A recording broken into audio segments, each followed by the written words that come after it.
The Super Motocross season is over.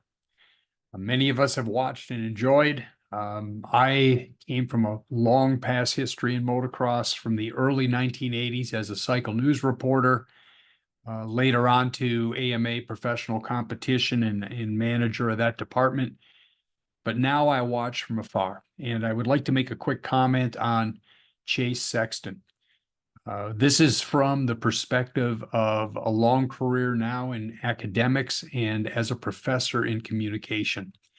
And I would like to suggest one thing. And this is something I have had to work on myself, and it can have a profound effect on how we view our lives and what we manifest going into the future. Some of you may know that Chase had been in the news recently. Actually, this has been ongoing throughout part of Supercross into the motocross season. And I realized athletes are often pressured to make comments, right? That's what the journalists are looking for. And more now, more than ever with social media, we're looking for some kind of clickbait, controversial comments, etc. Nonetheless, Chase has been pressured and has often commented on issues with the motorcycle. Can't get right, can't get comfortable, don't feel safe, not doing what he wants it to do. And of course, that more or less came to metaphorically a crescendo recently when he said just prior to the final round of racing that he had had a meltdown with his team over trying to get the bike set up correct.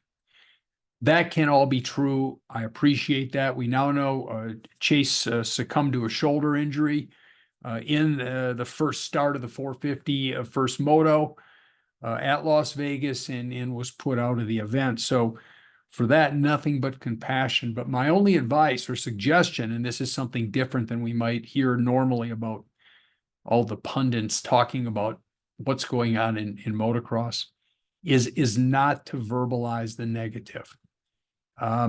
Again, I think he was forced and pressured into that type of point of view.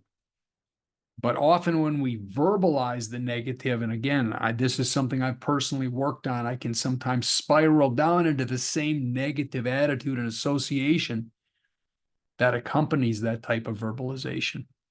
So it's easier and better, I think, over the long term, my opinion as an educator, is to help people understand how do you frame things and not only how you're thinking about them, but I believe the more you verbalize something positive or negative, again, that sort of manifests in your psyche, and that can affect how the outcome occurs.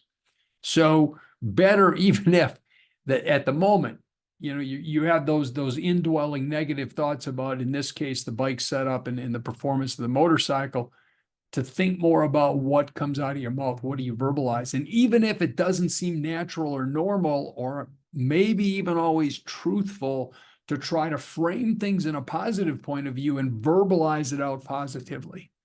That can help. It can help guide, I think, the whole perception process as we go forward. And we all face challenges, right?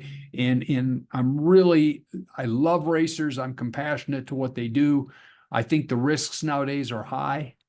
So that, of course, you would want to believe your motorcycle is doing what you expect it to do, racing at that speed and taking those risks. But nonetheless, just to comment on this day, to think about how we verbalize and to try to refrain from the negative verbalization of our comments whenever possible.